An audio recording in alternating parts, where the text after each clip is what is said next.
Buenas tardes. Estamos en la sesión plenaria que lleva por título Condiciones para el crecimiento económico con inclusión social, perspectivas territoriales. Desde que le pusimos título a esta sesión y con el diálogo y el intercambio con los panelistas que ya voy a presentar, la verdad es que a lo mejor habría que cambiar ahora el título de esta plenaria y le vamos a poner por título una plenaria interesante.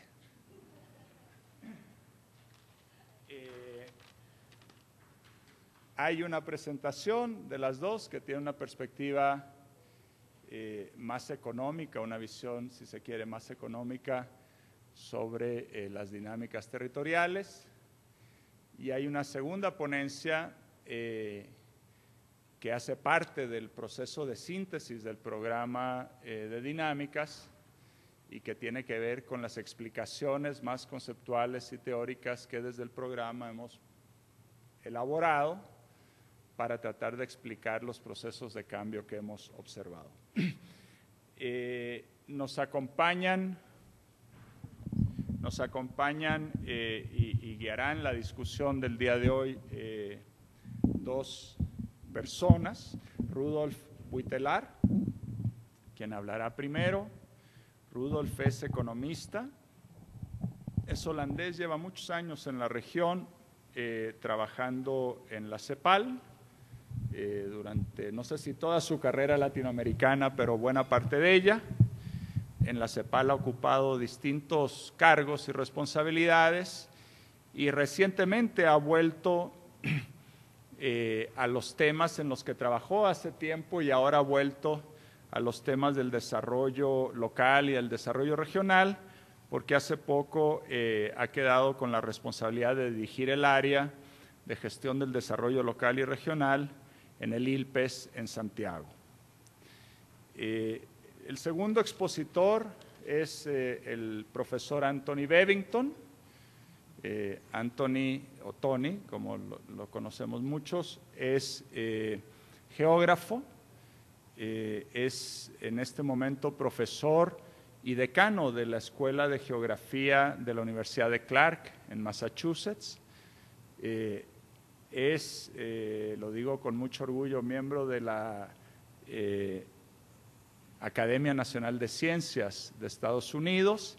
Es un largo colaborador y socio muy activo de no solo este programa de dinámicas territoriales, sino del programa que le precedió, que se llamaba Movimientos Sociales y Desarrollo Territorial.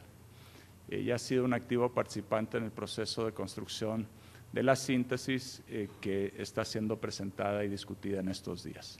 Voy a dar entonces la palabra a Rudolf por aproximadamente 20 minutos.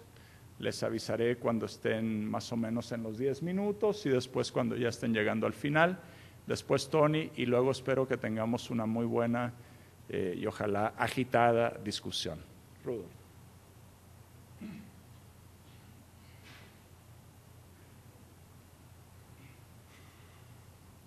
Muchas gracias, Julio.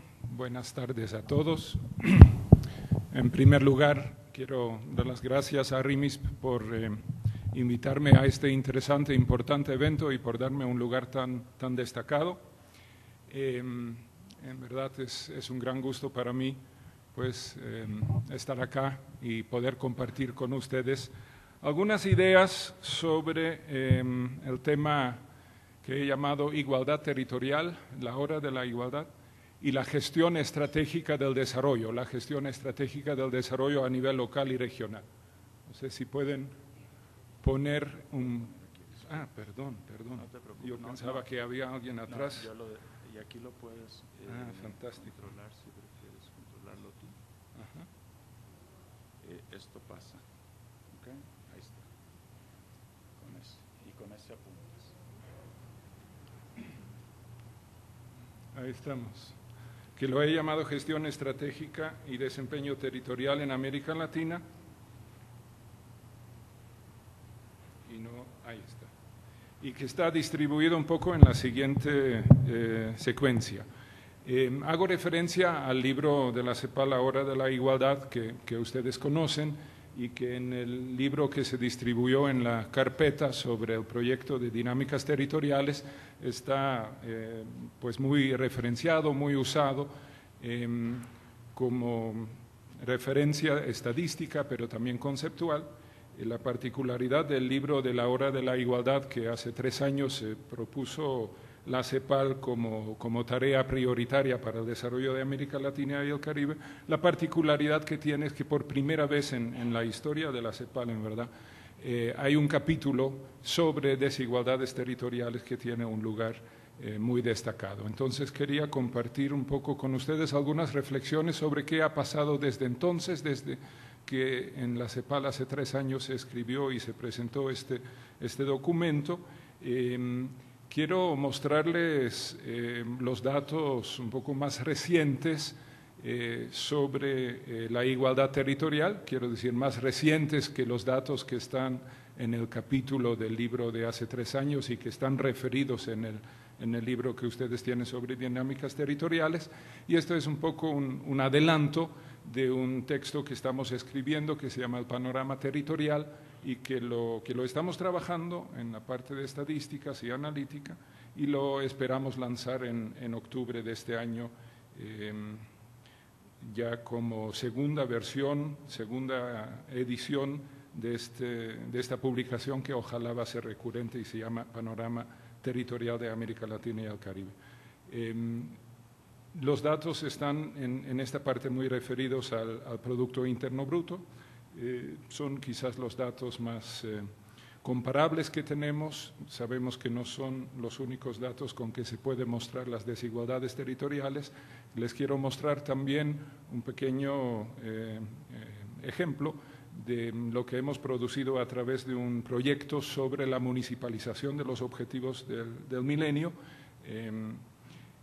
Y esto lo he llamado igualdad territorial en los ODM, y quiero finalizar, ojalá con una reflexión provocadora sobre el tema gestión estratégica y desempeño territorial. ¿Es posible que en América Latina tomemos como objetivo estratégico para el desarrollo el concepto de igualdad territorial? ¿Y qué significaría?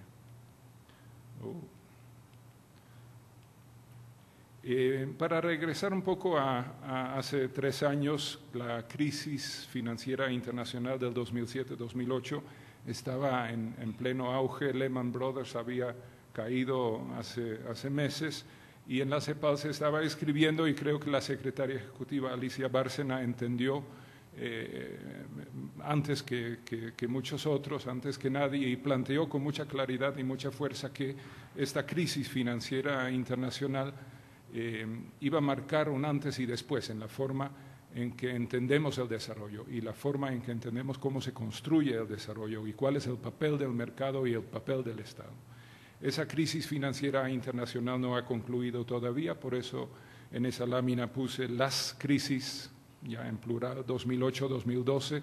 Estamos asistiendo todavía a una situación de mucha volatilidad y de gran tensión, sobre todo en Europa, pero el periodo en conjunto creo que es ahora más claro que hace 3 o 4 años, marca efectivamente un antes y después, como lo que se da a veces cada 2 o 3 décadas. Quizás el momento es parecido a la crisis de principios de los años 80, que tomaba unos 7 o 8 años para realmente plasmarse en una nueva forma de entender el desarrollo que se plasmaba en el Consenso de Washington, que ha quizás perdurado un par de décadas, que es un modelo, una forma de entender el desarrollo que se ha asociado a un proceso de concentración de riqueza, y ahora, unos 2 o 3 décadas después, estaríamos asistiendo nuevamente a un cambio en la forma de entender el desarrollo, las políticas de desarrollo, a partir de una nueva ecuación, o podría emerger, debería de emerger una nueva ecuación Estado, mercado, sociedad.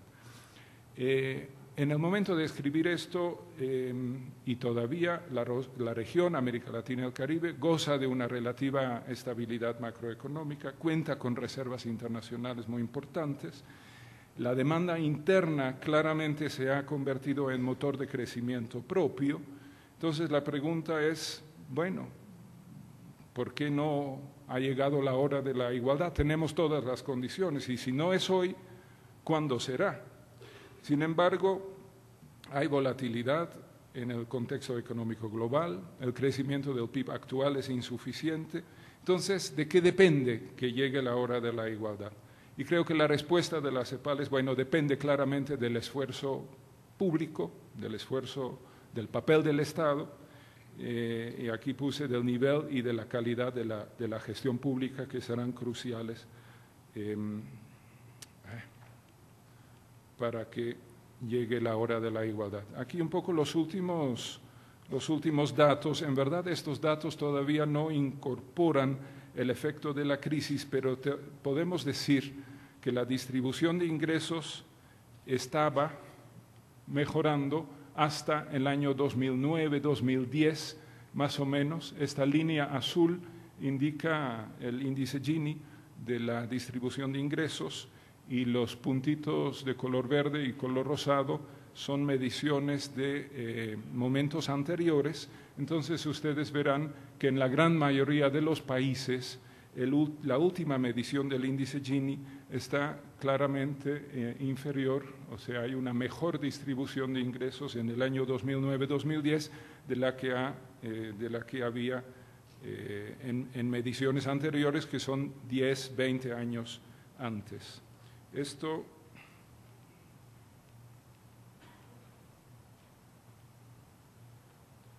disculpe que todavía no sé qué es para adelante y qué es para atrás, pero ya lo voy a aprender.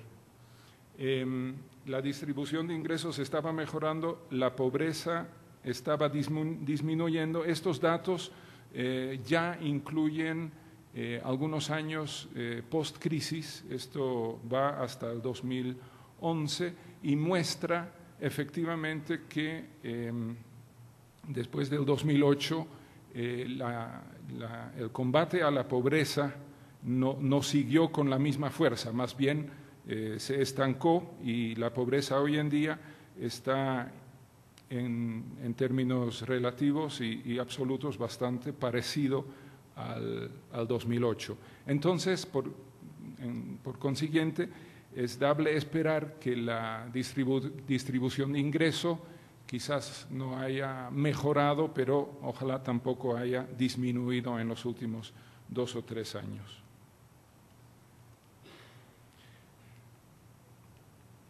La pobreza estaba disminuyendo, la distribución de ingresos estaba mejorando gracias sobre todo a las tendencias positivas en el empleo. Como se ha señalado también hoy en varios momentos, la generación de empleo realmente ha sido pues muy positivo. No solo la tasa de desempleo ha disminuido en los años que van del 2000 al 2011, la proyección del 2012 también es igualmente positiva, pero también se han incorporado mucho más gente a la fuerza laboral. Entonces, es un efecto doble, se incorporan varios puntos porcentuales de la población económicamente activa a la fuerza laboral y al mismo tiempo se disminuye la tasa de desempleo. Sin embargo, lo que llama la CEPAL las fábricas de desigualdad continúan operando y aquí muestro 2. Uno tiene que ver con cómo aprenden las personas y otra tiene que ver con cómo aprenden las empresas. La primera, a la izquierda en la pantalla, son los resultados de la prueba PISA por estratos de ingreso y muestra que los resultados de los niños de 15 años que hacen esa prueba PISA en lenguas y matemáticas son muy diferentes entre los estratos pobres y los estratos ricos de la población. En América Latina mucho más diferente que en Europa.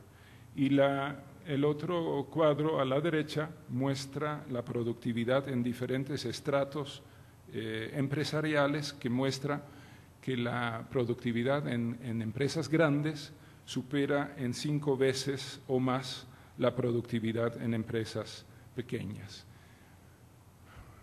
La capacidad de aprendizaje de las personas y de las empresas tiene mucho que ver con la comunicación, con la interacción. Las tecnologías de comunicación e información son un elemento crucial en el acceso a aprendizaje, y aquí mostramos la brecha digital en 2 aspectos: el acceso en términos de cuánto le cuesta, en términos del ingreso mensual promedio a una persona en Paraguay o en Ecuador tener acceso a banda ancha, y cuánto le cuesta a una persona, por ejemplo, en Estados Unidos o en Europa, en términos de ingreso mensual, tener acceso a banda ancha. Y aquí, pues, las diferencias son absolutamente impresionantes. No solo es la accesibilidad de la banda ancha o del acceso a información y comunicaciones, también es la calidad, que es muy diferente en Estados Unidos y Europa comparado con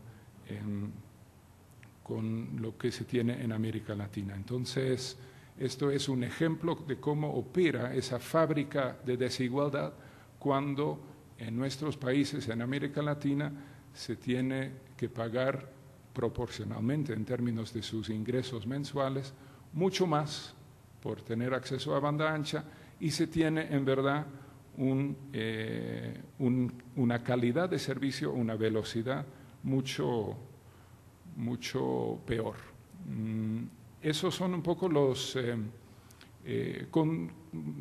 las reflexiones, las constataciones, las observaciones que hace a la CEPAL plantear la igualdad, la hora de la igualdad, como un objetivo central en la estrategia de desarrollo de América Latina. Es una igualdad con base en efectiva titularidad de derechos, como ética compartida, como principio irreductible, con objetivos de igualdad con convergencia productiva y territorial, igualdad de acceso a educación, salud, empleo y seguridad social, que requiere políticas económicas con visión propia y de largo plazo, en lo macroeconómico, en lo productivo y en lo territorial, que requiere un pacto fiscal con efecto redistributivo.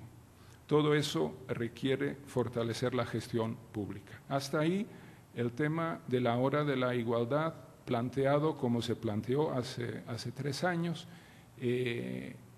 con datos un poco más recientes que muestran que el tema de la igualdad o la mejora en la distribución de ingresos sigue siendo un tema pendiente, sigue siendo un desafío muy grande, pero replantea, digamos, el reto de lograrlo. Veamos cómo se expresa esto en el territorio. Y si hay avances en la distribución de ingresos, y las hay, si hay avances en la reducción de la pobreza, creo que es importante notar que los avances en la igualdad territorial son menores y son más difíciles de lograr, porque es en el territorio, a través de quizás la forma de entender la posición del territorio en el mundo, la forma de entender el desarrollo, que la pobreza, la marginalidad y la vulnerabilidad echa raíces, y esas raíces son más difíciles de erradicar. En América Latina, según los últimos datos que tenemos, el Producto Interno Bruto por regiones sigue muy concentrado, con un índice de concentración geográfica que es varias veces más alta que la que se tiene en los países europeos.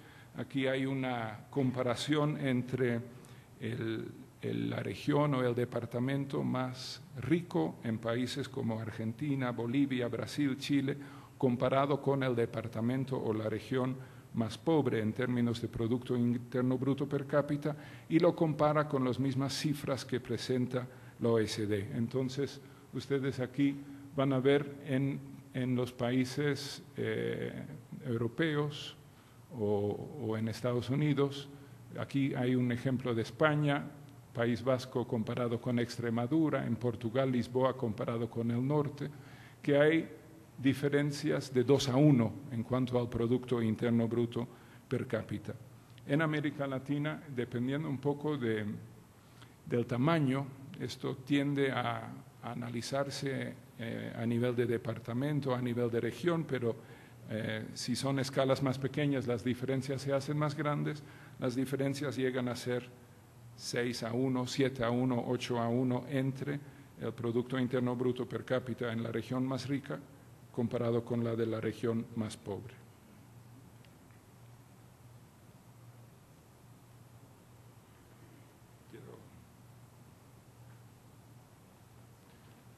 Estoy peleado todavía con el aparato.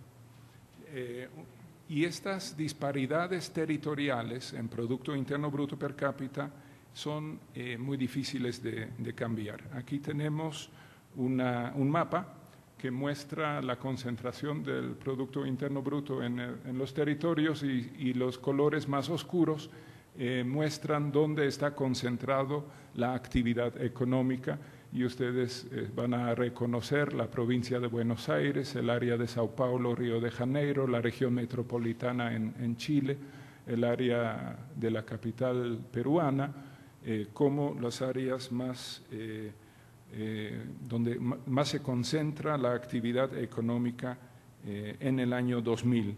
Si usted compara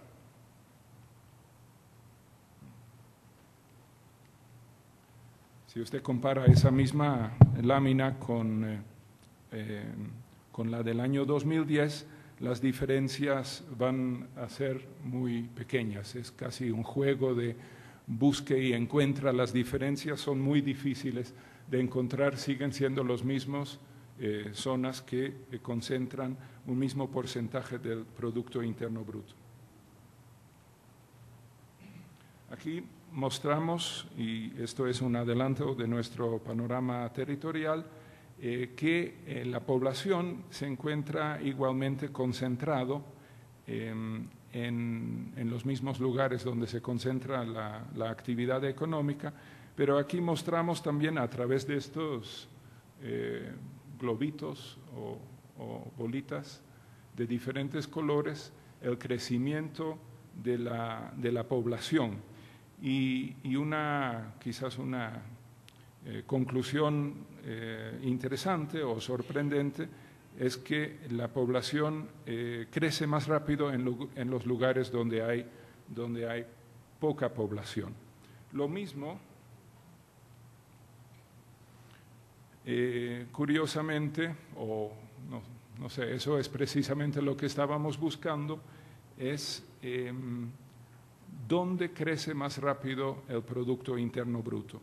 Entonces, sobre este mapa que muestra dónde se concentra la actividad económica, mostramos con esas pelotitas de diferentes colores dónde crece más rápido la actividad económica entre el año 2000 y el 2010. Las pelotitas rojas indican regiones o departamentos o estados donde la actividad económica crece más rápido, y la observación a primera vista es bastante nítida, en el sentido de que la actividad económica crece más rápido en los lugares donde hay relativamente poca actividad económica. Son departamentos, bueno, en el interior de Brasil, son departamentos alejados de la capital en Perú, también en Colombia, también en el norte de Chile hay lugares de crecimiento económico relativamente rápido.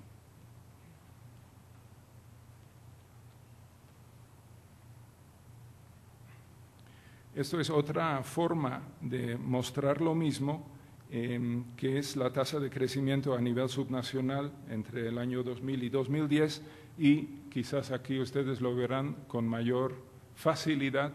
Las áreas oscuras son las áreas de mayor crecimiento económico, que no son precisamente las mismas zonas o lugares donde la actividad económica está concentrada. Entonces, todo esto son indicadores de que efectivamente puede que exista cierta convergencia en la actividad económica entre los territorios. Y hacemos un análisis de cuadrantes de convergencia, quiere decir, buscamos, al igual que en el proyecto de dinámicas territoriales, en qué regiones o departamentos se combina el nivel inicial, alto nivel inicial con alto crecimiento serían regiones ganadoras, bajo Producto Interno Bruto per cápita inicial con alto crecimiento lo llamamos departamentos o regiones convergentes. Los estancados son las regiones que tienen un bajo Producto Interno Bruto per cápita y tienen bajo crecimiento, y los declinantes son los que tenían un alto producto para empezar, pero han tenido un desempeño bajo en los últimos 10 años. Y aquí mostramos el resultado de estos análisis. El color verde indica lugares, regiones, departamentos ganadores, y el color verde claro indican los lugares convergentes, o sea, son regiones de América Latina que empezaban la década con un nivel relativamente bajo de Producto Interno Bruto per cápita, pero han tenido una tasa de crecimiento superior al promedio. Tenemos igual, hay estadística, hay, como dicen, mentiras, grandes mentiras y estadísticas, o sea, la forma de presentar esos datos se presta mucho para un poco de manipulación. Cuando lo pongo con diferentes colores tan contrastantes, parece que efectivamente hay un proceso grande de convergencia económica entre los territorios, pero cuando uno calcula, por ejemplo, coeficiente Gini de las desigualdades territoriales y lo dibuja en un gráfico, uno ve que en realidad los cambios no son tan grandes. También hemos hecho un análisis de la convergencia absoluta, la convergencia beta, donde buscamos signos negativos en el coeficiente beta. Ese coeficiente indicaría que a mayor nivel de Producto Interno Bruto per cápita, menor la tasa de crecimiento. Ese signo negativo efectivamente se da, pero en muy pocos casos es estadísticamente significativo. Solo en 3 casos estamos hablando de un grado de convergencia significativa estadísticamente, entre el 2002-2007 en Colombia, en Chile entre el 99 y el 2008 y en Brasil entre el 99 y el 2006. Los demás, los signos están correctos, pero no son estadísticamente significativas. Voy a dejarles esto, el PowerPoint va a estar disponible para que vean la situación de los cuadrantes convergentes en los diferentes países. Voy a pasar rápidamente al siguiente análisis. Nosotros obviamente sabemos que el Producto Interno Bruto no es lo mismo que ingreso de las personas y no dice todo sobre la calidad social del desarrollo, mucho menos la calidad ambiental del desarrollo, y hay muchas diferentes maneras de expresar brechas territoriales en el desarrollo. Aquí quiero mostrarles una y que me sirve para mostrar algo que es muy evidente para los analistas, pero que es importante mostrarlo así. Nosotros hemos hecho un análisis de los objetivos del desarrollo del milenio que se prestan para medirse a nivel municipio. Son como 48 metas, ustedes los conocen, mucho de pobreza, de educación, de salud, acceso a agua potable, etcétera. De los 48 metas creo que hay 11 o 12 que se prestan para medir a nivel municipal, y lo hemos medido y lo hemos transformado en un indicador de distancia a la meta. Y cuando mostramos este indicador de distancia a la meta, pero en un primer nivel de descentralización subnacional, este mapa de Brasil les va a parecer muy normal y muy conocido. El área verde indica una zona que está muy cerca de la meta de los objetivos del milenio, que son las áreas más al sur de Brasil, y las áreas rojas en el norte son los que están más distantes de cumplir con los objetivos del milenio, por lo menos a nivel municipal en el 2015. Ahora, si mostramos este mapa a nivel municipal,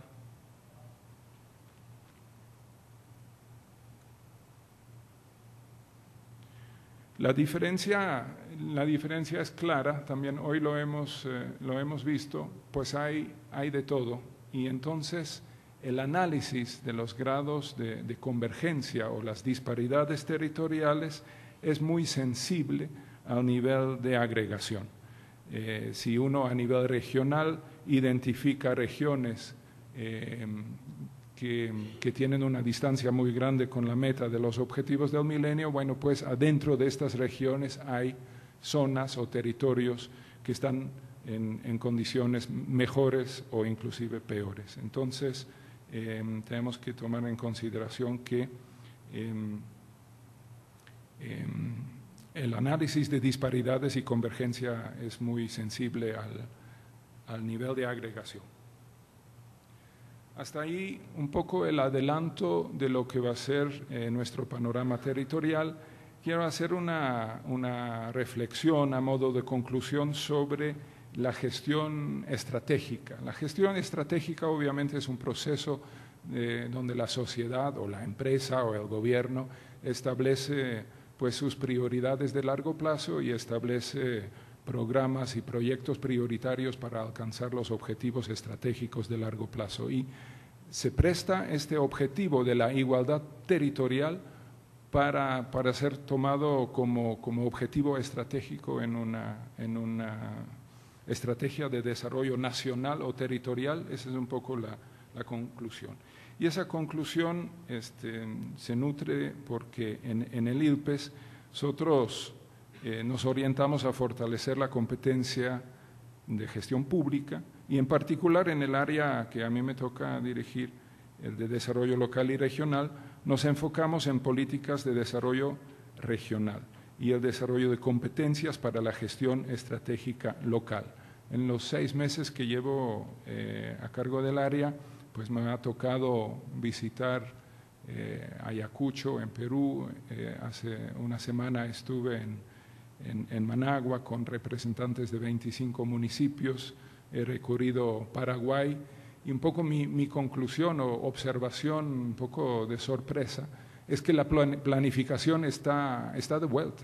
No hay en este momento región, gobierno regional, municipio, gobierno municipal que se respete como tal, que no tenga su plan de desarrollo, su gestión estratégica, sus objetivos, su marco lógico, sus indicadores de desarrollo, etc.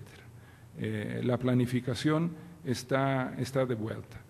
Y nosotros, bueno, veamos la parte local, la parte endógena, pero también nosotros analizamos la política de desarrollo regional desde una perspectiva nacional y constatamos que en todos los países la convergencia o la igualdad territorial es un objetivo estratégico para la política nacional. Un colega ha hecho una revisión de todos los planes de desarrollo, inclusive constituciones, y el tema de la igualdad territorial en algunos países está en la Constitución, como aquí en Ecuador, y en todos los países es el desarrollo equilibrado entre regiones y territorios un objetivo estratégico nacional. El problema es que en todos los países eso se operativiza de distintas maneras, se mide de distintas maneras, no hay consenso sobre cómo medir disparidades territoriales y cuáles son las políticas nacionales a nivel macroeconómico más idóneas para alcanzarlas. Para eso, nosotros en el IRPES, y paso también ese spot de propaganda, estamos organizando en el mes de octubre la primera reunión de directores de política regional de los países de América Latina, precisamente para analizar cómo se mide los temas de disparidades territoriales y cuáles son las políticas nacionales más idóneas para alcanzarlo. Esto es la perspectiva nacional y estoy terminando. Desde la perspectiva local, ahora viendo desde un territorio, el objetivo estratégico no puede ser igualdad territorial. El objetivo estratégico de un municipio o de una región tiene que ser superar las condiciones de vida de la población del territorio. Puede ser que un municipio o una región tenga como objetivo estratégico la igualdad interna, o sea, hacer participar a toda la población de los beneficios del desarrollo. Pero hacia afuera, el objetivo estratégico de un municipio, de una región, de un territorio, tiene que ser diferenciarse, de alguna manera buscar su vocación, cuáles son sus fortalezas y qué es lo que le hace diferente.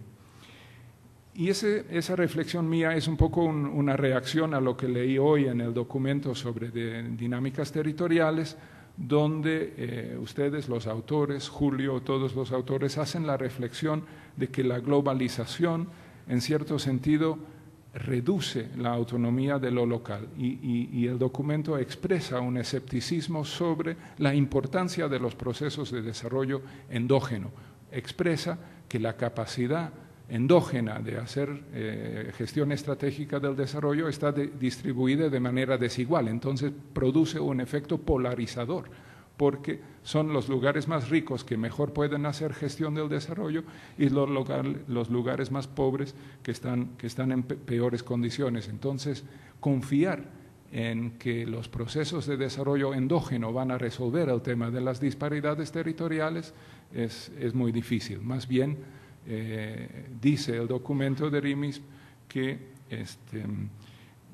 la globalización reduce la autonomía de los espacios locales para instrumentar sus propias reglas o estrategias de desarrollo.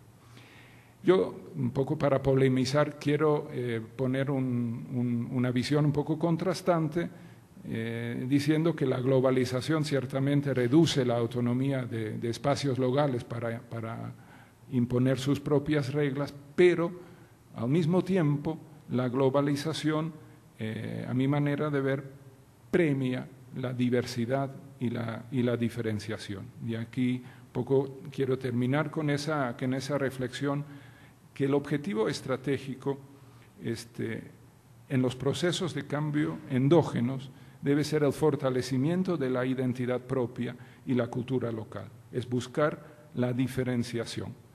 La hora de la igualdad llega si América Latina se lo propone, si toma la igualdad territorial como un objetivo estratégico. Esa igualdad territorial es un objetivo estratégico desde lo local, desde lo nacional, perdón. Pero desde lo local el objetivo estratégico tiene que ser el fortalecimiento de la identidad propia y la diversidad cultural. Entonces quiero terminar con esta paradoja que la igualdad territorial se va a lograr con la diversidad cultural. Muchas gracias.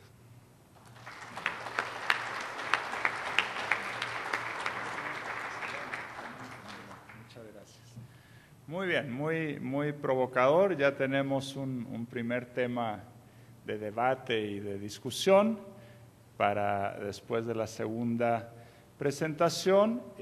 Creo que Rudolf afirma en otras escalas y con otras miradas el hecho significativo en América Latina de la desigualdad territorial y también dice, mira, hay formas de escapar, hay territorios que convergen y la siguiente presentación tal vez empalma con esa, con la primera, en que presentará una interpretación de qué es lo que hace posible que tengan lugar los cambios que son motores de esas estrategias de lucha contra la desigualdad o de superación de la desigualdad territorial. Y le pido a Tony Bevington entonces que haga uso de la palabra.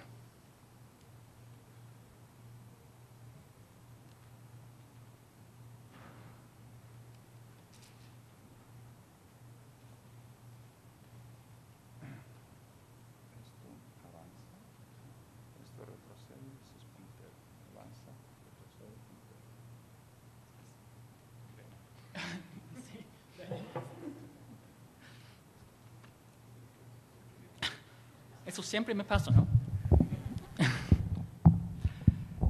A ver. Bueno, muchas gracias a Julio y a ustedes por la invitación. Aunque realmente siento que debería ser Julio que esté aquí para esta ponencia y no yo, pero de todas maneras, gracias por la confianza. O quizás es un sacrificio, veremos. El título que escogí para esta ponencia está ahí, porque la idea es enfocar la ponencia y las reflexiones en el tema de cuáles podrían ser los determinantes, los factores que determinan la construcción de territorios incluyentes y dinámicos. Pero la verdad es que una buena parte de la presentación se basa, como dice Julio, en el documento de síntesis que está en el folder de ustedes, preparado por un buen número de autores, pero también basado en el trabajo de las 500 personas que Julio mencionó hoy en la mañana. Entonces yo siempre me siento nervioso antes de las ponencias, pero esta vez más que normal, porque no quiero violar las ideas de tanta gente y tantos colegas. Ya en el video de hoy en la mañana, ya han escuchado un resumen del argumento sintético. Y en esta ponencia ciertamente voy a repetir algunas cosas, elaborar otras ideas y quizás agregar unos puntos adicionales. Por lo menos espero. El punto de partida para la presentación es un cuadro que se ve, que está en el documento también, que se basa en la primera fase del programa y resume un intento de ir mapeando las tendencias en los municipios de, bueno, al inicio 11 países, pero al final 9 países porque los datos no aguantaron el análisis en los otros 2 países, para ir mapeando las tendencias a nivel municipal en lo que era crecimiento, reducción de la pobreza y desigualdad. Hay muchas cosas que se puede decir de este cuadro, pero creo que quizás para mí la observación principal es que los resultados, sabiendo que las estadísticas no son siempre 100% confiables, pero nos dicen que ni 10% de la población de la región viven en municipios que han crecido con reducción de la pobreza y con reducción de la desigualdad. Y solo 25% de la población vive en municipios donde ha habido crecimiento y por lo menos mejora en uno de los 2 indicadores económicos de la inclusión social, o sea, o pobreza o desigualdad. Los datos para hacer un ejercicio similar para el tema ambiental simplemente no existen, lo cual también es un crimen después de tantos años de reconocer la crisis ambiental, que estos datos no existen para hacer un trabajo parecido para el tema medio ambiente. Pero el trabajo que se ha hecho dentro del programa demuestra que o sugiere por lo menos que los territorios donde se ve crecimiento con inclusión y mejora ambiental son aún menos.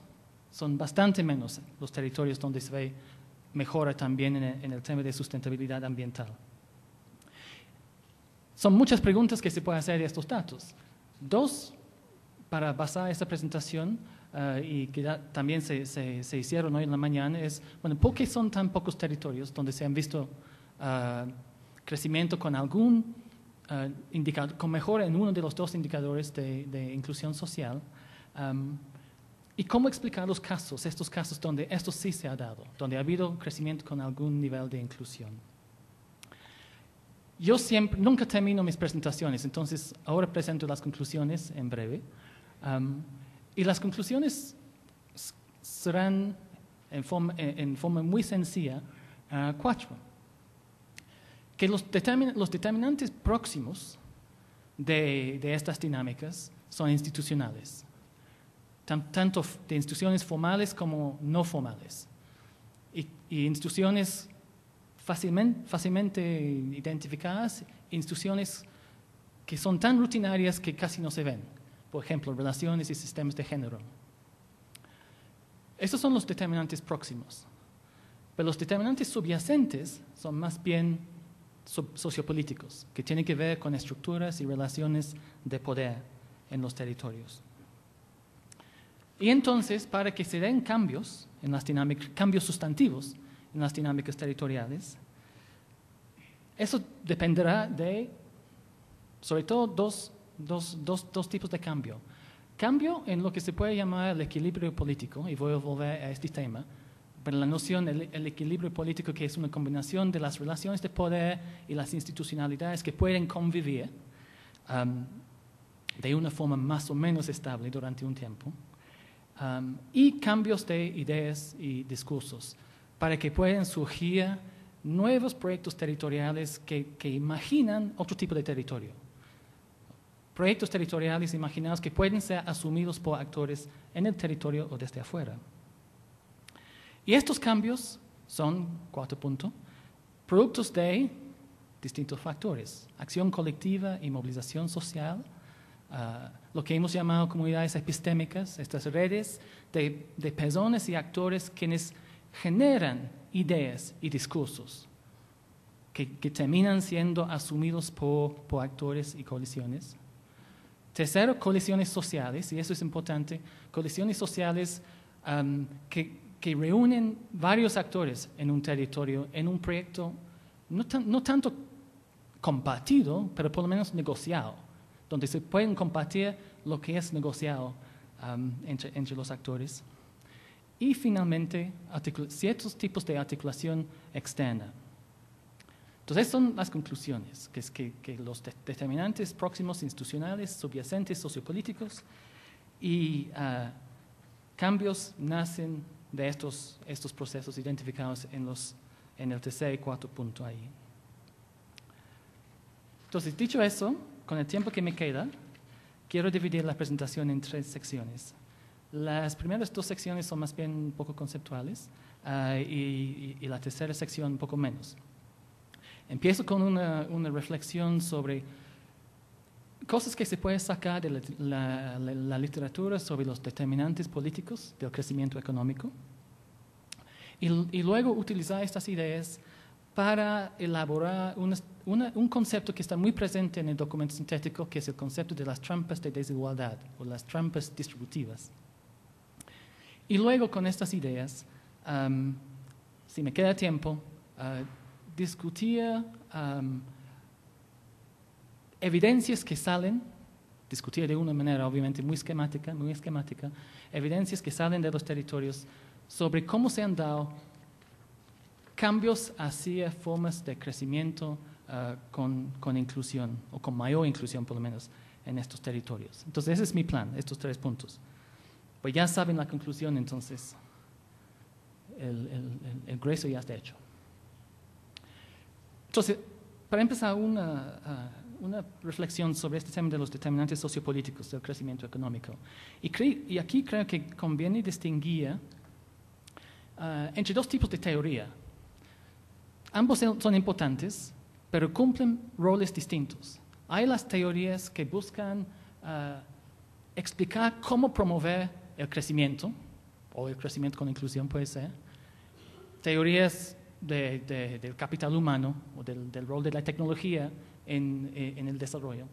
Pero también hay teorías que buscan identificar y indagar sobre las condiciones que van a permitir que estas estrategias sean posibles. O sea, una cosa es identificar una receta para el desarrollo territorial.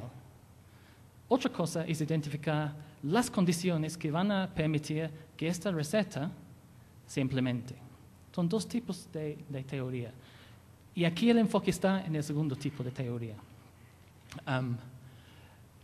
En estas reflexiones sobre determinantes del crecimiento, y aquí estoy usando el trabajo de un colega mío en Manchester, Kunal Sen, un tema que ha salido es que de los factores que hacen posible que ciertas estrategias promueven el desarrollo, instituciones y geografía, ubicación y recursos naturales han salido como factores bien reconocidos en la literatura. Kunal, en un documento muy reciente, sugiere que en lo institucional hay 3 ámbitos institucionales que son claves. Instituciones que crean lo que él llama en inglés credible commitment, compromiso creíble, o sea, compromisos que van a permitir a los inversionistas a pensar que si invierto, mi inversión está más o menos segura. Instituciones que permiten la provisión de los bienes públicos y instituciones que permiten la coordinación de las inversiones entre sectores, coordinación en el espacio y coordinación en el tiempo. Ojo, las instituciones que para promover compromisos creíbles no son siempre formales tampoco, pueden ser, y él sugiere que en muchos casos son informales, acuerdos entre actores que eso sí se puede hacer, aunque la ley quizás no lo dice. Pero identificadas estas instituciones, como hace Kunal, la pregunta es cómo explicar el surgimiento de tales instituciones. Y él recurre a unos autores quienes más o menos apuntan sus argumentos en la misma dirección. Entre trabajos de James Robinson y Darion Acemoglu y Mushtaq Khan en Londres, donde con diferentes lenguajes, Johnson y Acemoglu hablan de equilibrios políticos y Khan de resoluciones políticas o political settlements en inglés sería, donde están queriendo argumentar de que para explicar formas de crecimiento hay que entender el conjunto de relaciones entre la distribución de poder político y institucionalidad. O sea, que las relaciones de poder solo van a permitir que ciertas institucionalidades van a existir y no van a permitir que otros arreglos existen. Y argumentan que estas resoluciones políticas, estos equilibrios políticos, esta mezcla de poder e institucionalidad es lo que determina formas de crecimiento. Y aquí hay algunos puntos importantes. Un punto, y eso tiene que ver con la sesión anterior sobre coaliciones, creo, o la discusión por lo menos en la sesión, que implica que las formas de crecimiento y formas de inclusión son codeterminadas. Si ambos tienen mucho que ver con relaciones de poder y distribuciones de poderes, el crecimiento y la inclusión son codeterminados. Si llevamos estas ideas, que realmente se hacen a nivel nacional, a nivel territorial, implicaría que las dinámicas territoriales dependen del equilibrio político dominante en un territorio, pero no solo dentro del territorio, pero también a nivel país, el arreglo político, el equilibrio político que gobierna las relaciones entre territorio y país. ¿Por qué es importante? Porque estos equilibrios no son siempre alineados. Y creo que hay muchos casos en los territorios que demuestran eso. Y eso tiene consecuencias para las dinámicas territoriales. Y las institucionalidades que existen dentro de estos equilibrios políticos. Creo que estas ideas ayudan para pensar este concepto muy presente en el documento sintético de las trampas de desigualdad. Ahí hay una definición de François Bourguignon y equipo,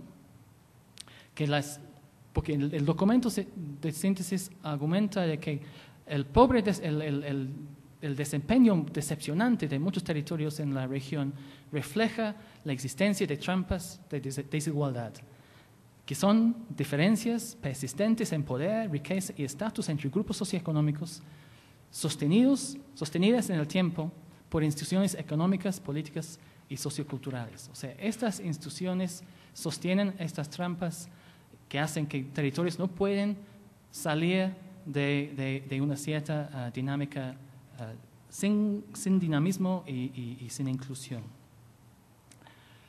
Ahora, estas instituciones no se mantienen por sí mismas, no están ahí. Están ahí, se mantienen a raíz de estructuras, relaciones de poder, como ya hemos comentado, pero también a través de todas las prácticas rutinarias en los territorios, prácticas que inconscientemente reproducen instituciones. Otra vez el ejemplo género es un ejemplo que sale con mucha fuerza en el trabajo del programa. Una institucionalidad que se reproduce rutinariamente por la práctica de los agentes humanos. Eso implica que la reproducción de estas instituciones que estructuran las dinámicas requiere mucho esfuerzo cotidiano de reproducir estas instituciones y el esfuerzo de grupos de poder para mantenerlos. Lo cual también implica que cambiarlos requiere mucho esfuerzo también. No es una cuestión tecnocrática, va mucho más allá de un cambio de diseño de institución. Como ha dicho Terry Carl, una politóloga, discutiendo el problema de las distorsiones que nacen en las economías que dependen mucho de la extracción de los recursos naturales, las distorsiones institucionales que se dan en estos contextos, en estos países, no pueden deshacerse sin un enorme esfuerzo, coordinado entre todas las partes interesadas.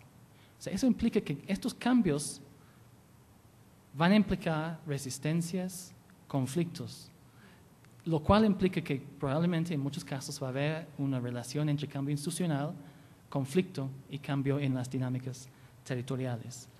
Y en estos procesos no hay por qué suponer que lo que sale al otro lado va a ser una institucionalidad más progresiva, un territorio más incluyente. Entonces, dicho eso, quizás se puede identificar 5 fuentes, o por lo menos aquí quiero identificar 5 fuentes de posibles fuentes de cambio institucional. Todas visibles en el trabajo del programa. Y voy a elaborar la idea en un ratito. Entonces, primero, contradicciones internas entre instituciones dentro de los territorios. Segundo, cambios en estos procesos rutinarios de reproducción institucional. Cambios en la distribución del poder que subyace a estos equilibrios políticos. Cambios discursivos. Y nuevas articulaciones entre territorios y otras escalas. Estos factores no necesariamente van a producir territorios más incluyentes, simplemente son los factores que parecen generar cambios institucionales que van a apuntar en una dirección u otra. Entonces, con estos 5 puntos, estas 5 fuentes, quiero ir y utilizarlas para ver desde los trabajos hechos dentro del programa procesos a través de los cuales territorios con crecimiento y algún nivel de inclusión se han ido produciendo en el tiempo. Y voy a ir fuente por fuente, aunque no me queda mucho tiempo. Entonces, contradicciones internas, ¿qué implica eso? Aquí está la noción de que esta relación entre relaciones de poder y diferentes instituciones dentro de un territorio nunca es perfecta. Siempre hay ciertas tensiones, siempre hay ciertos retos. Y además existen en un entorno que tampoco es estático. Entonces, en algunos casos, podemos ver cambios en el entorno que hacen que 2 tipos de institución ya no pueden coexistir como existían antes. De nuevo, uno puede pensar en ejemplos como instituciones de género, por un lado, y cambios en sistemas de producción dentro del territorio. Que llegas al punto donde estas estas dos institucionalidades no pueden seguir coexistiendo como siempre coexistían en el pasado. Otro ejemplo que salió con mucha fuerza en el caso Chiloé, que también fue presentado hoy en la mañana, fue el caso de la industria del salmón, donde con la explosión de una enfermedad del salmón, se hizo patente que no era posible que la institucionalidad para gobernar el acceso a los activos podía seguir existiendo con la institucionalidad anterior de gestión ambiental. Una de las dos, o bien las dos, tenían que cambiarse. O sea, llegas al punto donde hay una contradicción entre institucionalidades en el territorio y eso genera cambio. Entonces, hay evidencias de estas contradicciones en ciertos territorios. Hay evidencias también en cómo cambios en los procesos de reproducción institucional rutinaria también se han dado en los territorios con efectos medianamente progresivos. Ahora, dicho es, estos cambios que pueden involucrar, por ejemplo, procesos de aprendizaje, procesos de acumulación de capacidad crítica para reflexionar sobre lo que está pasando, también son importantes para anticipar, entre otras cosas, estas contradicciones entre diferentes instituciones. Pero aquí también hay dos experiencias de cautela. De nuevo, volviendo al caso de Chiloé, también el caso de O'Higgins en Chile, eso nos demuestra que, aunque los actores empiezan a darse cuenta de la contradicción y aunque empiezan a reflexionar sobre aquella contradicción, cuando la resolución involucra un cambio en la institución que gobierna el acceso a los activos, ahí para el proceso. No se dio este cambio en el acceso a los activos productivos, lo cual implica que otros cambios también serán necesarios para catalizar un proceso de cambio territorial. Voy a pasar al siguiente punto para no perder el tiempo. Pero eso nos lleva al tercer punto. Cambios en la distribución del poder. O sea, estos factores sociopolíticos que subyacen los determinantes próximos. Y aquí los casos demuestran, o el trabajo de campo demuestra bastante evidencia en distintos ámbitos, pero sobre todo en el ámbito de acción colectiva y movilización social.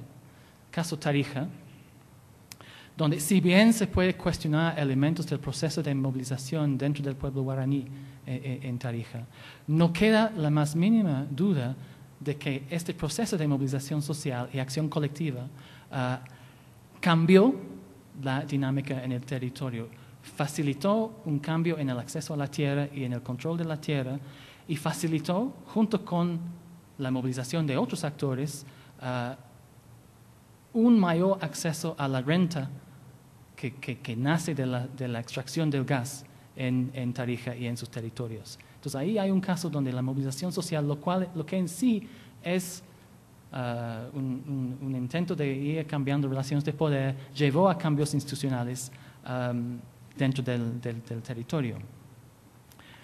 Coaliciones sociales, un tema que se puede volver a discutir con mucha profundidad seguramente, pero también evidentemente hay evidencia en los casos de coaliciones sociales donde convergen distintos actores, casos donde un actor no puede ser hegemónico por sí solo, pero convergen distintos actores y generan otro tipo de proyecto territorial.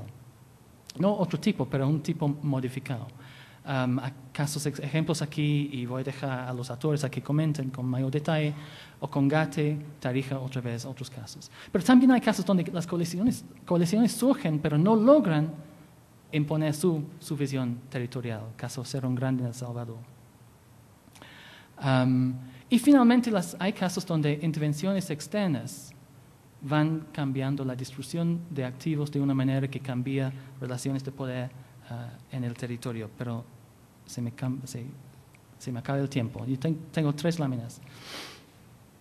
Cambios discursivos, ese es lo más gaseoso. O sea, ¿cuáles son las ideas? Pero entonces, por eso que empiezo con esta cita de Peter Hall, donde él insiste en que la política, la politics, esa no es política policy, esa es política politics de ideas, es intrínseca, no es un epifenómeno a los procesos de formación de coaliciones que sostienen el cambio institucional. O sea, no para que surgen, pero en el proceso de formación de coaliciones, el proceso de formación de nuevas propuestas para territorios, nuevas maneras de imaginar el territorio, es igualmente importante. Y es sumamente importante en el momento de ir legitimando las propuestas territoriales de estas coaliciones y estos actores. Y ahí también creo que hay varios casos. De nuevo, el caso de Tarija. Uno podría decir que todo el trabajo acumulado del pueblo guaraní y sus aliados ha cambiado el discurso sobre el territorio de Tikahuazú. El trabajo de otros grupos en Tarija, mestizos, también ha cambiado el discurso sobre el desarrollo del departamento de Tarija. En Ocongate, el surgimiento de una suerte de noción de modernización indígena o indigenismo modernizante es un cambio discursivo que hace posible plantear otro tipo de proyecto territorial. Entonces, este tema de las ideas es clave. Y además, y eso digo como pie página, me parece que es la justificación de todos nosotros. O sea, si esta construcción de ideas y discursos nace de algún lado y nace de estas redes epistémicas que van produciendo ideas y maneras de ver las cosas, que combinan líderes sociales, ONGs, sacerdotes, investigadores, pero me parece que en cierto sentido el programa DTR es justamente parte de este proceso, de ir construyendo otros discursos para imaginar otros tipos de territorio. Y finalmente, nuevas articulaciones entre territorios y otras escalas, que pueden pasar a través de programas públicos, pueden pasar a través de relaciones con nuevos mercados.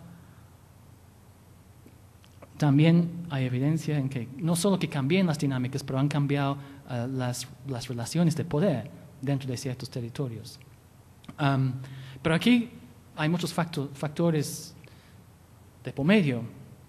Depende mucho de qué tipo de mercado o qué tipo de programa público.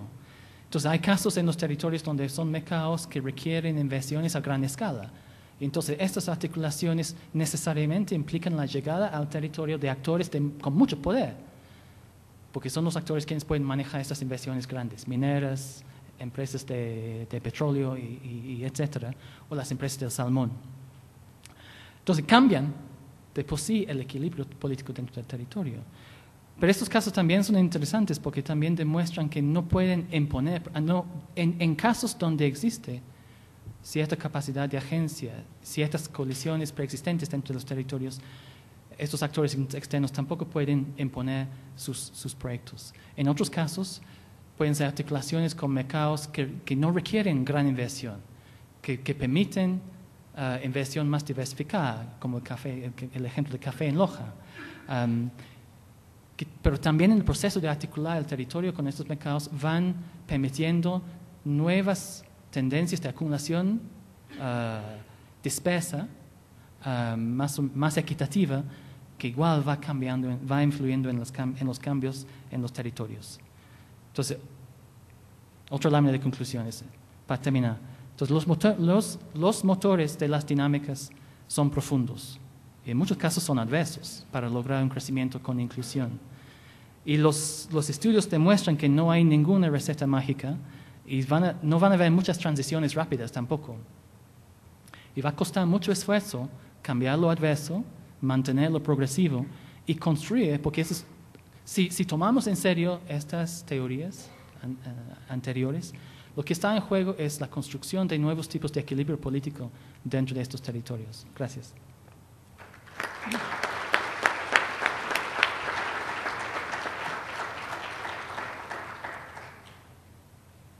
Muy bien. Ahí están. Mi resumen.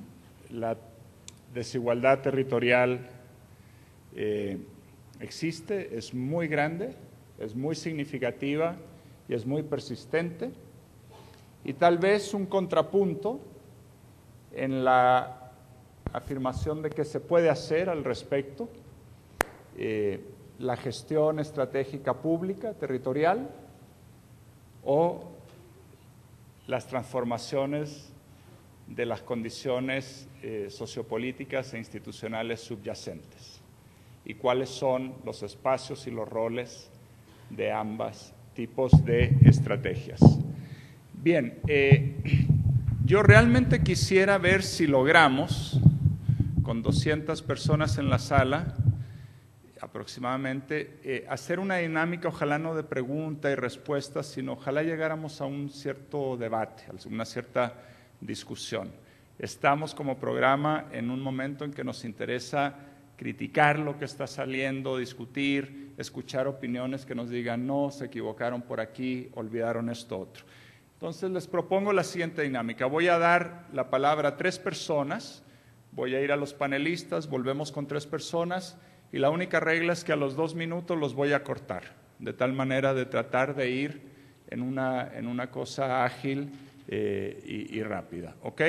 Entonces, levanten la palabra. Hay 3 compañeras por ahí con micrófonos y compañeros. Patricio, identifíquense por favor al hacer uso de la palabra. No les quitaré el segundo que les tomará hacerlo. Patricio. Bien, buenas tardes. Mi nombre es Patricio Aroca, vengo de Chile, Antofagasta. Y bueno, primero, felicitar a los exponentes, muy interesante la exposición. Pero, voy a ir al pero inmediatamente porque hay poco tiempo. En la primera presentación de Rudy me pareció que hay un enfoque hacia lo que se produce en las regiones. Y en nuestras regiones en Latinoamérica y en nuestras economías locales, muchas de ellas están orientadas a los recursos naturales.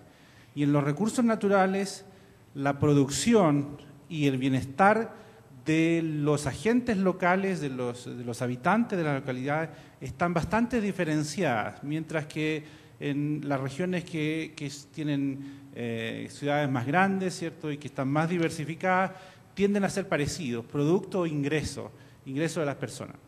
Entonces, cuando uno mira ingresos, ¿cierto?, la primera crítica que quería es, le invitaría a mirar ingresos, ¿cierto? Y en el caso de Antofagasta, por ejemplo, en Chile, que aparece como la más alta, ¿cierto?, que a propósito está calculado a precios constantes, lo cual reduce esa diferencia. Si uno lo pone a precios corrientes, la diferencia llega casi a 11 y no a 4. Encuentra que las desigualdades en el territorio, en ingresos, ¿cierto?, son completamente diferentes a las desigualdades en el territorio asociadas a productos. Muchas gracias. Y te quedaban 30 segundos. Rubén Darío y Julio García, y vamos a los panelistas y vamos moviéndonos rápido. Atrás, Rubén Darío Estrada. Allá va. Y después Ilana aquí el señor. Yo soy Rubén Darío Estrada y vengo de Colombia y trabajo con empresarios grandes y empresarios pequeños para ver cómo nos adaptamos a los tratados de libre comercio. Yo creo que la aproximación de ustedes está bien cuando estamos hablando de sitios donde tenemos aproximadamente 12 megajoules por metro cuadrado por segundo de radiación. El primer mapa que presentó el primer expositor, usted se da cuenta que donde hay dinámicas es porque hay esa radiación. Quiere decir que tenemos potencial y si hacemos infraestructura, cosa de esas, podemos incorporar varios territorios. El problema fundamental que tenemos nosotros en los Andes es que después de que pasamos de 2.000 metros de altura no tenemos la radiación suficiente.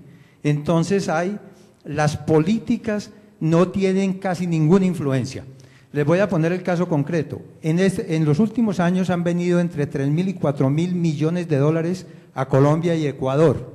Y cuando uno habla con la gente que trae la plata, trae hasta 300 y 400 mil dólares. Y le digo, ¿en qué negocio lo va a invertir? Y dice, yo voy a comprar una casa porque esto no tiene productividad. La única productividad que tiene las zonas altas es el agua, pero no estamos dejando participar a los pobres en los negocios grandes que están relacionados con el agua para las ciudades.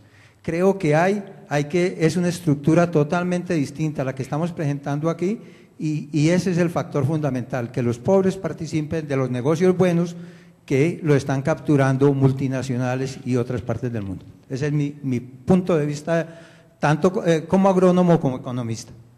Gracias. Julio García. De México. Gracias. Dale. Sí, son dos preguntas, una para Rudolf Whitler, en relación a la convergencia, a la igualdad, que es un objetivo desde luego muy positivo. Hay un elemento temporal que quizás sería conveniente considerar y le preguntaría sobre eso. Hace tiempo circulaba una hipótesis en el sentido de que en el tiempo quizá algunos países tendrían primero que concentrarse en una sola región porque no habría para más, después quizá tener una descentralización concentrada en algunos puntos favorables y luego pasar ya efectivamente a una mayor igualdad. Quisiera preguntarle sobre esa hipótesis de temporal con relación a la convergencia. Para Anthony Bennington, hay una cuestión que siempre me ha intrigado, que es si realmente funcionando como agentes de cambio, como posibles agentes que influyan sobre los que toman las decisiones realmente, tenemos problemas en cuanto a la comunicación y fundamentalmente lo que hacemos es discutir en nuestros términos, en los términos de los cuales estamos convencidos todos nosotros y no estamos hablando en los términos de esa esfera diferente que tienen los que toman las decisiones, los políticos, los poderes fácticos, etcétera. A veces no estamos traduciendo a los términos que influyen sobre esas decisiones. Fue pregunta con crítica. Atrás, David Kaimowitz.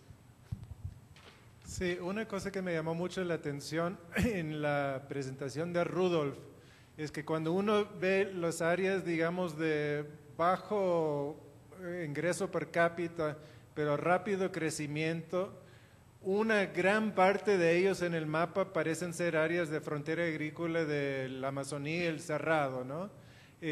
Yo creo que hay toda una tipología de territorios de frontera agrícola que no está bien reflejado, digamos, en el programa de dinámicas territoriales rurales porque no hay realmente ningún territorio de frontera agrícola, pero es una problemática que tiene sus propias particularidades. Gracias, David. Vamos ahora, necesito un micrófono aquí adelante para los panelistas, por favor, para darles espacio a que comenten o respondan o agreguen a partir de estas primeras observaciones. Gracias, Ilana.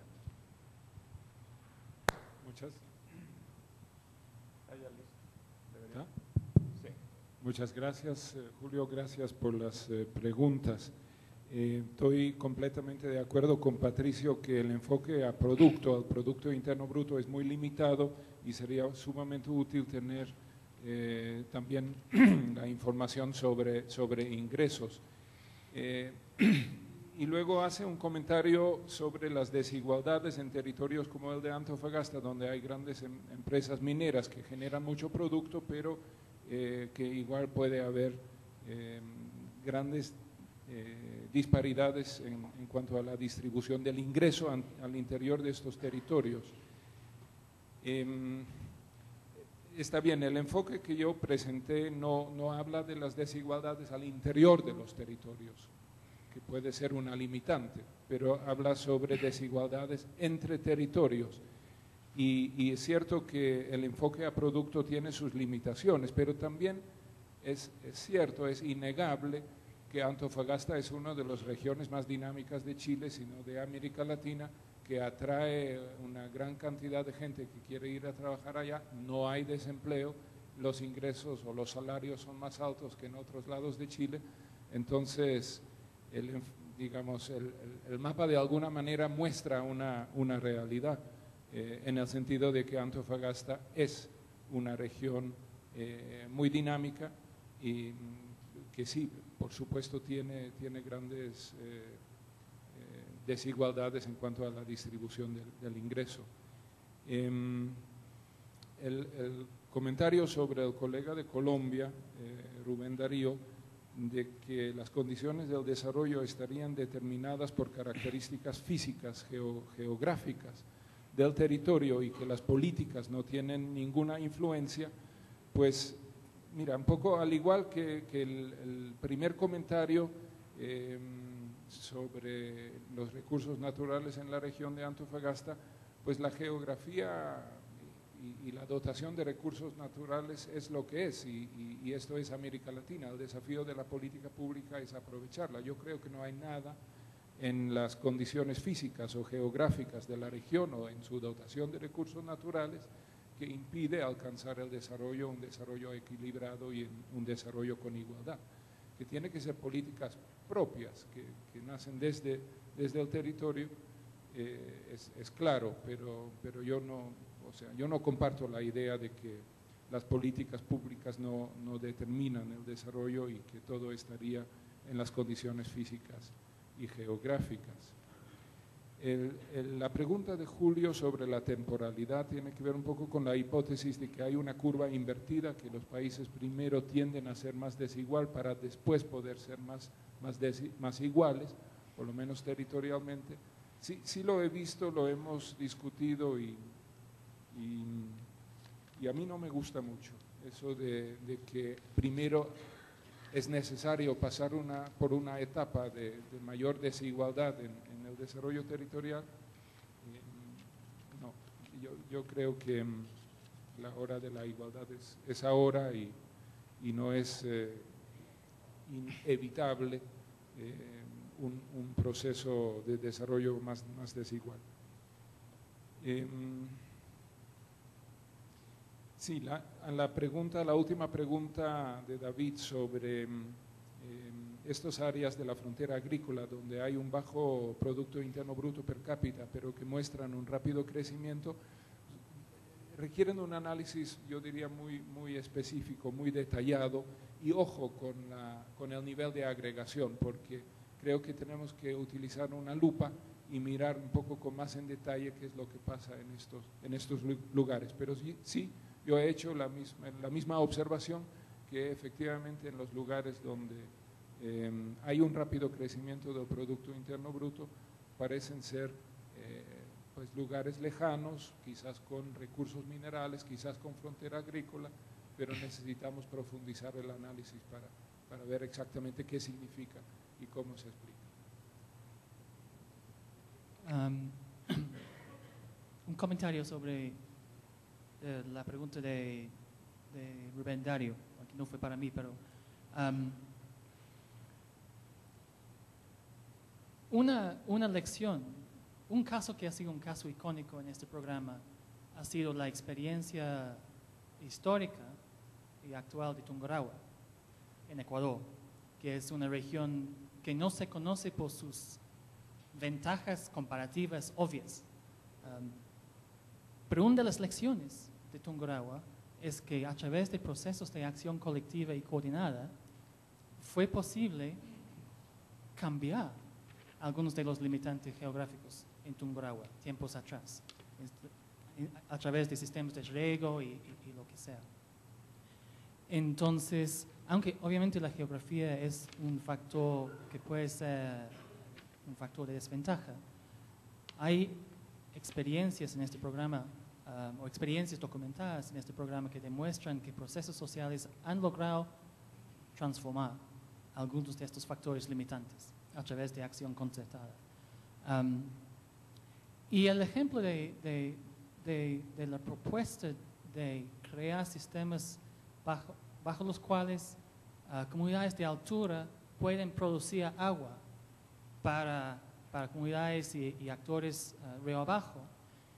Yo creo que este tema tiene mucho que ver con la noción de la relación entre discursos, institucionalidades y actores, porque lo que está en juego ahí es, entre otras cosas, una nueva manera de cranear un proyecto para estos territorios.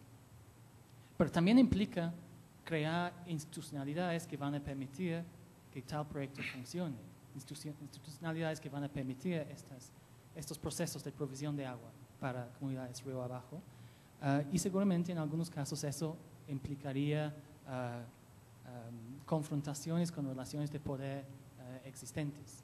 Entonces yo creo que este mismo caso nos demuestra cómo convergen temas de discurso, actores sociales, institucionalidades y poderes políticos, si va a ser una propuesta viable hacia el futuro. Y la pregunta de don Julio García, eso de acuerdo, no fue una presentación para tomadores de decisión. Una presentación para tomadores de decisión sería otra. Ahora, eso tampoco no implica, o sea, no nos resta el desafío de buscar conceptos para explicar qué diablo está pasando y qué diablo ha pasado en el pasado. Y puede ser que estos no son los conceptos, pero el desafío de buscar un lenguaje conceptual para hablar de lo que está pasando queda, yo creo. Gracias. Tengo ya dos personas acá adelante a la derecha en la sala, José Antonio Mendoza, y después allá atrás, Sergio, después de José Antonio. Para Antonio, me parece que en las determinantes, las 5 determinantes, está muy subestimado el papel de la institución gobierno, porque podría haber movilizaciones y acciones colectivas fuertes, pero hay una capacidad gubernamental para cooptarla, legitimarla como propia o darle una salida que no logra la transformación buscada. Pongo como ejemplo el movimiento zapatista en México. Logró un cambio, pero a la postre realmente las cosas han sido cooptadas por el gobierno. Lo que recientemente acaba de pasar con los tarahumaras en el estado de Chihuahua o los huicholes en Durango y Jalisco. Entonces, creo que el papel del gobierno también debería ser considerado en cómo atiende. Sí ha habido reformas o han logrado, pongo los transgénicos, por ejemplo, que se han detenido, pero el proceso sigue. O las iniciativas ciudadanas por seguridad pública, que lograron ciertos cambios, pero el gobierno tiene mucha capacidad para conducirlos, cooptarlos o darle largas a las cosas. Gracias, José Antonio. Atrás, Sergio Piñero.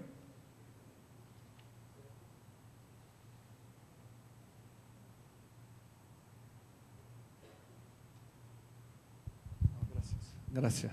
Sergio Pinheiro, de Brasil. Me gustó mucho las provocaciones, muy interesante las ponencias y el trabajo, ¿no? que instigou estas reflexões.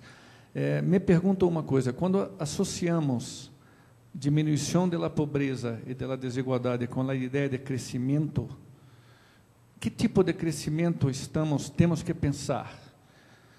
Me parece que a linha divisória entre fazermos mais de lo mesmo, com as mesmas ferramentas, o PIB, o crescimento, o consumo, é muito tênue, entre cambiar. E creio que fóruns como este estão nos convidando a cambiar ideias e cambiar ações.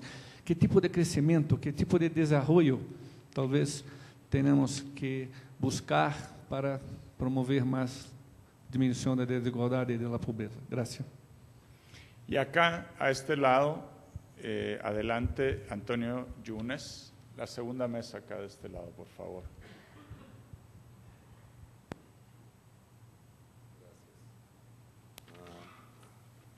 Un comentario, el comentario de…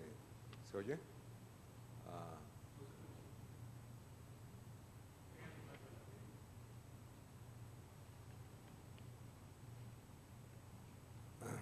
Un comentario rápido al de José Antonio.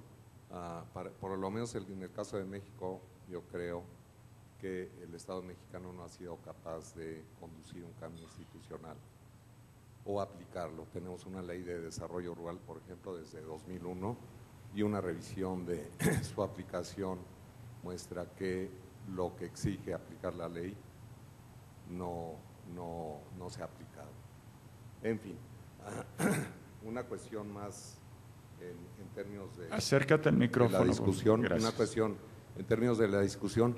A mí a veces me preocupa que se hable de territorio en general. y no se defina claramente.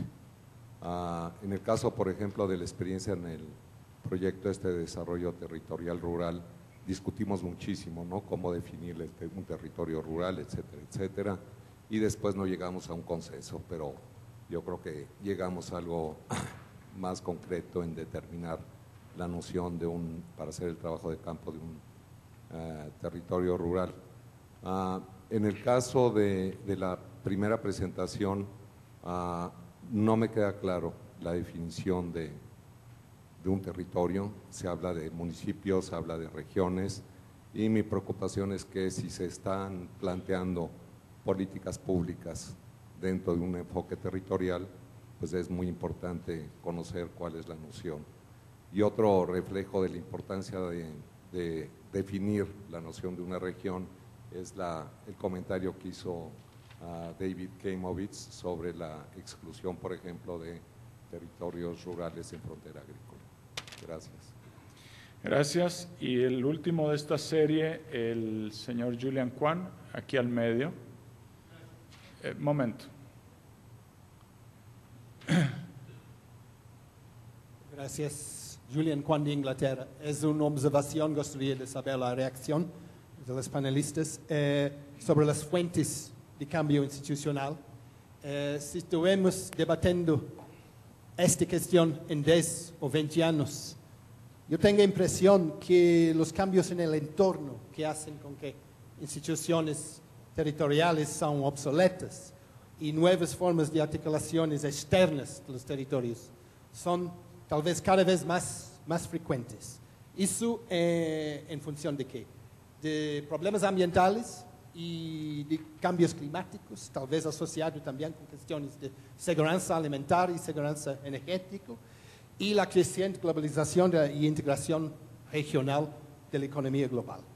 Que creo que eso más probablemente va a resultar en, por un lado, intensificación de los esfuerzos, o aliás, las luchas políticas para el control de recursos, sobre todo en cuestiones de recursos energéticos, recursos mineros, otros recursos naturales, pero por otro lado, una intensificación en la búsqueda de nuevas formas institucionales, la búsqueda colectiva, pública, global, para nuevos equilibrios políticos, para buscar sustentabilidad y tal vez rumbo a la economía más verde. Por tanto, creo que las otras fuentes de cambio pueden ser cada vez más asociadas con ese tipo de conflicto y cambio de articulación externa de los territorios. Gracias. Gracias, Julian. Vamos ahora a los panelistas. Tony primero esta vez y después Rudolf. Y nos va a quedar tiempo para una última ronda. Bueno, empiezo con la pregunta de Sergio. ¿Qué tipo de crecimiento? Y es simplemente una reflexión en base a las lecciones del programa. O sea, un tema que sale recurrentemente sale en el trabajo es la importancia de o el efecto que pueden tener las estructuras productivas diversificadas y los sistemas de acceso a recursos naturales más equitativos. O sea, estas dos estructuras, si quieren, salen como factores importantes en el surgimiento de territorios que quizás no son los más dinámicos en términos de crecimiento, pero que combinan crecimiento con inclusión. Entonces, la implicancia de estas experiencias sería que formas de crecimiento más diversificados, descentralizados, si quieren, dentro de los territorios, son importantes, no solo porque generan oportunidades económicas de una manera más diversificada, pero también permiten procesos de acumulación más diversificados, los cuales implican que pueden surgir nuevos actores sociales y políticos, con el poder que viene de esta acumulación que han hecho, una suerte de clase media rural.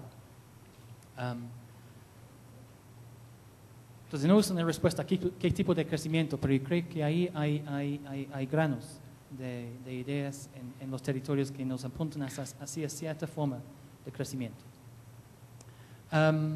Sobre el tema de gobierno y Estado, la verdad es que no sabía muy bien,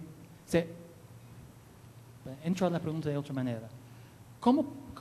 Sin duda que el gobierno y las instituciones del Estado son claves en estos procesos.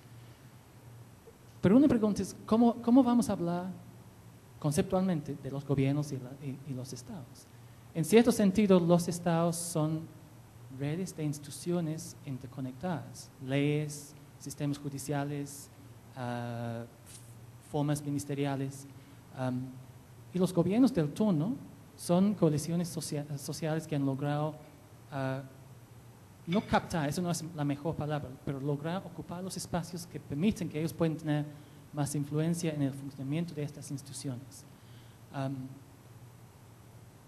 A mí me parece útil ver si hay cómo buscar un lenguaje para hablar de los actores sociales y los gobiernos con los mismos conceptos, para no ir creando una noción de que el gobierno es algo distinto de la sociedad, es simplemente una forma de la sociedad que tiene cierto poder en cierto momento para manejar ciertas instituciones en cierto momento. Entonces, ¿qué es importante? Es importante. Entonces, por eso que en la presentación decidí no agregar un par de láminas más, porque además era larga, y jugar con la idea de que estos conceptos también pueden ayudarnos en pensar del gobierno y del Estado.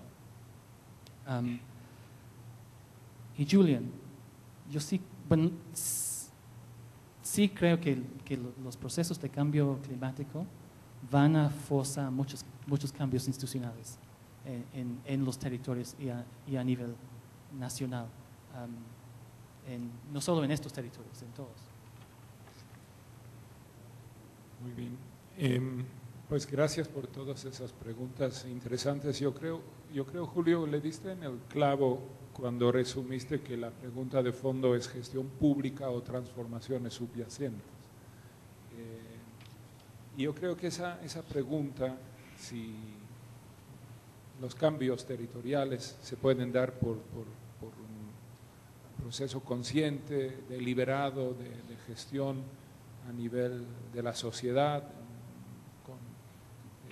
a partir, digamos, de la capacidad de intervención del Estado, o si son procesos más subyacentes. Esa es la pregunta de fondo. Y yo creo que esa pregunta nos conduce a preguntas sobre liderazgo, cómo surge el liderazgo. Bueno, hemos visto obviamente en la historia después de ciertos momentos de ruptura, ciertos guerras, que la sociedad después en una etapa posguerra está en condiciones a través de la gestión pública de producir o aprovechar transformaciones subyacentes que son productos de la guerra misma. Mucho más interesante, más difícil es en una situación no tan disruptiva, cómo surgen los liderazgos que permiten a una sociedad conducir transformaciones profundas en los tejidos económicos, sociales y políticos. Me quiero hacer cargo de la pregunta sobre cómo definimos una región,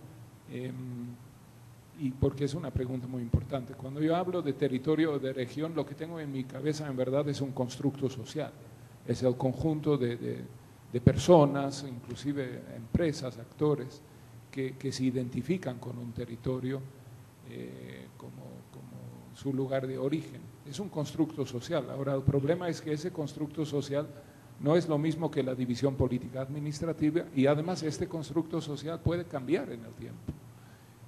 Estuve ahora en Paraguay hace poco y en el campo en Paraguay es impresionante la cantidad de motocicletas que en este momento hay, pero también es impresionante cómo la motocicleta cambia la percepción de territorio y la identificación con el territorio. Antes el territorio estaba definido por donde podías llegar a caballo. Hoy el territorio está definido por dónde puedes llegar con una motocicleta, que es un territorio muy diferente y un cambio de identidad es muy diferente.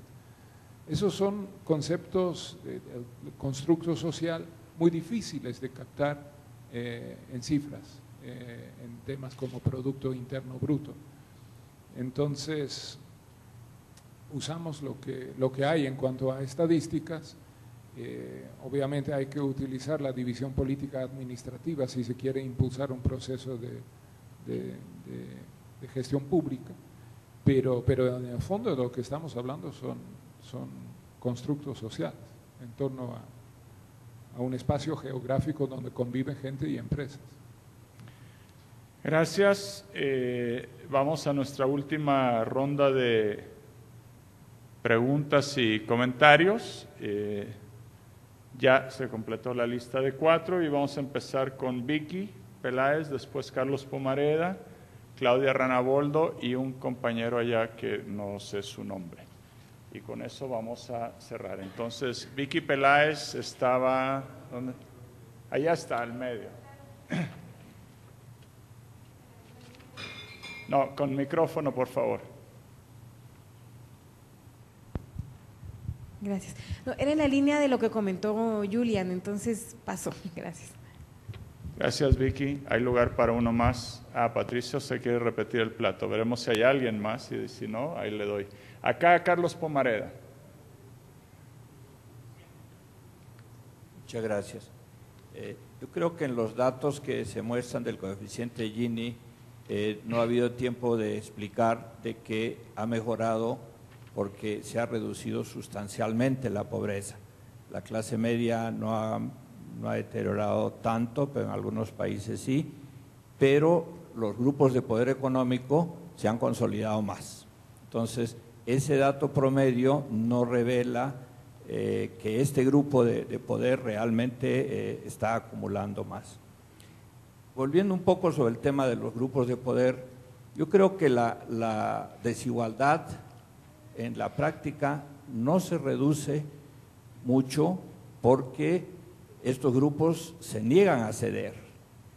La pregunta que hago es si estos grupos que tienen control sobre el sistema financiero, sobre las corporaciones, sobre el comercio, sobre el poder político, están siendo partícipes de un proceso de mejora institucional o representan en sí mismos una institucionalidad y nosotros estamos medio construyendo una paralela.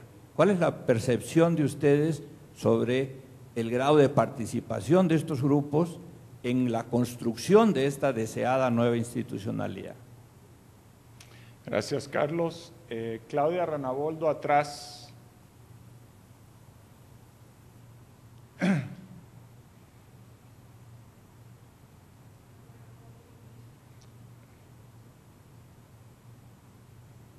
¿Aló? Sí. Justo ayer en un taller, uno de los 2 talleres previos a este seminario, estábamos discutiendo la aproximación a un desarrollo territorial con énfasis en identidades culturales hacia un tránsito de una visión de desarrollo territorial que lleve a la valorización de las diversidades bioculturales territoriales. Me llamó poderosamente la atención la afirmación y la provocación última que hizo Rudolf sobre la importancia estratégica de las diversidades y de las culturas locales en un mundo de globalización. Y me gustaría que lo pueda profundizar un poco más como un aporte a este debate. Gracias. Gracias, Claudia. Hay un compañero atrás, disculpa, no sé su nombre, sí, él.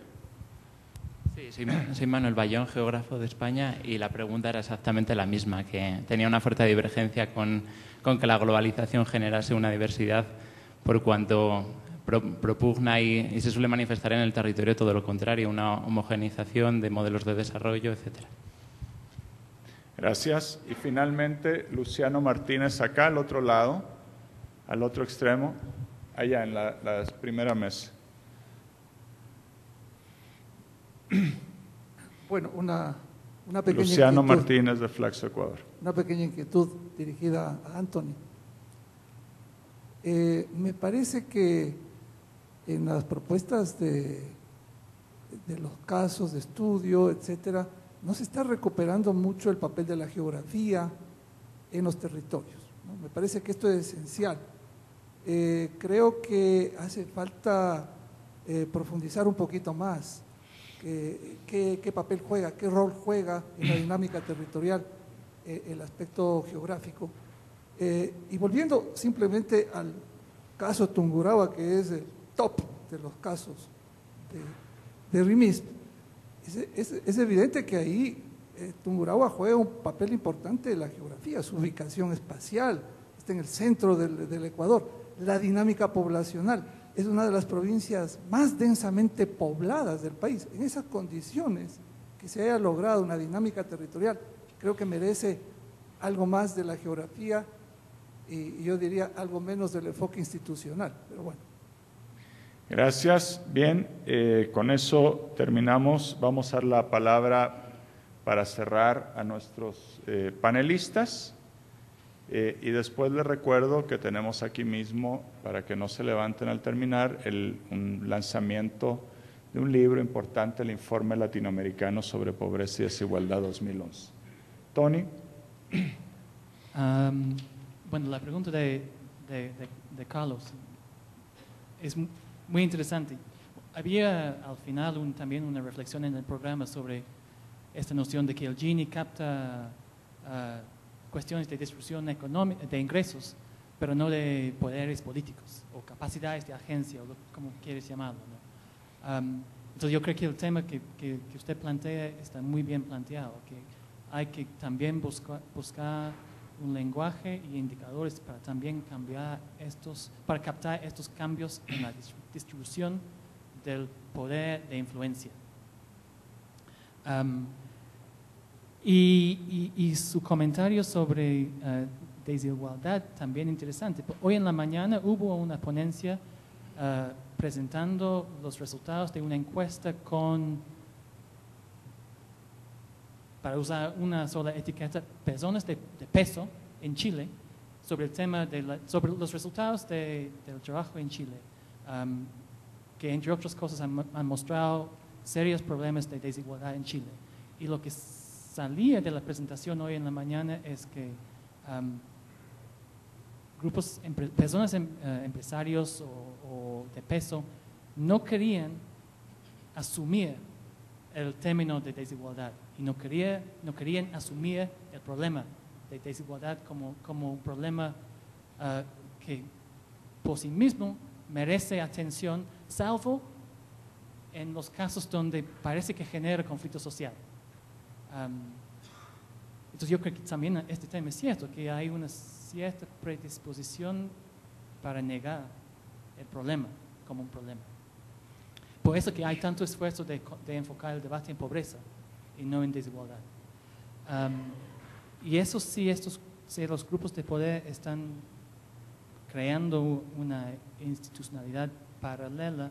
Yo creo que hay que hablar de los grupos de poder empresarial, un poco como se habla del Estado también, del gobierno, mejor dicho, no como un solo bloque. O sea, yo creo que hay diferencia y hay debate dentro de las empresas que yo conozco, que es más bien en el sector de las industrias extractivas. Hay debates. Entonces hay, entre ciertos actores, predisposición para participar. Pero entre otros, yo creo que es cierto que no hay. O sea, la idea es imponer un proyecto. Y lo impones a través de arreglos institucionales y sostienes a estos arreglos con tu poder político. Y lo de Luciano, sus pequeñas inquietudes nunca son pequeñas. Esa es una de las lecciones de mi vida interactuando contigo. Lo del papel de la geografía en las dinámicas, yo creo que no cabe duda de que cuestiones de ubicación y de la calidad de los recursos naturales en un espacio dado influye mucho en las dinámicas que pueden darse en este espacio. Pero quizás la pregunta, o otra pregunta es, ¿qué tan sujetos son estos recursos estos factores geográficos a la modificación? Y yo creo que es esta pregunta que de nuevo nos lleva, no solo modificación, pero también hasta qué punto se puede sacar provecho de estos factores geográficos y hasta qué punto se pueden modificarlos. Esta entrada de nuevo nos lleva a la pregunta más bien institucional y social. ¿Qué es que hay que crear para poder convivir con limitantes geográficos o para poder resolver problemas de ubicación desventajosa o para poder convivir con y en el mejor de los casos resolver limitantes de, por ejemplo, disponibilidad de agua? Y todas estas preguntas creo que de nuevo te llevan hacia la entrada más social e institucional. Pero te agradezco mucho por ser campeón de mi disciplina, porque necesitamos. Bien. Muchas gracias. Estoy completamente de acuerdo con la observación de Carlos Pomareda sobre el Gini. Obviamente estos promedios esconden cosas. ¿Qué hacer con los grupos de poder que se niegan a colaborar en una estrategia de desarrollo de mayor desigualdad? Pues no sé. Nuevamente yo creo que esto nos remite a la pregunta sobre liderazgos, cómo la sociedad construye liderazgos para el cambio, y creo que los grupos de poder tienen que ser parte de estos liderazgos para la transformación. Rápidamente sobre cultura y desarrollo. Cuando llegué hace 6 meses al área de gestión local del desarrollo en el IRPES, teníamos una tradición de ir a dar capacitación y asistencia técnica en gestión estratégica del desarrollo local, que enfatizaba temas de desarrollo económico, desarrollo social, la construcción del entorno físico, geográfico, o sea, medio ambiente, ordenamiento territorial, y la parte institucional, como 4 líneas de trabajo. Yo vi en los municipios y en los gobiernos regionales que hay un tema novedoso, emergente, muy importante, que es la gestión de la cultura. Yo propuse en un primer momento de hacer un quinto grupo, un quinto énfasis, aparte de lo económico, lo social, lo ambiental, lo institucional, hacer un grupo específico sobre cultura. Y lo hemos estado trabajando con UNESCO, con especialistas de la Universidad de Chile.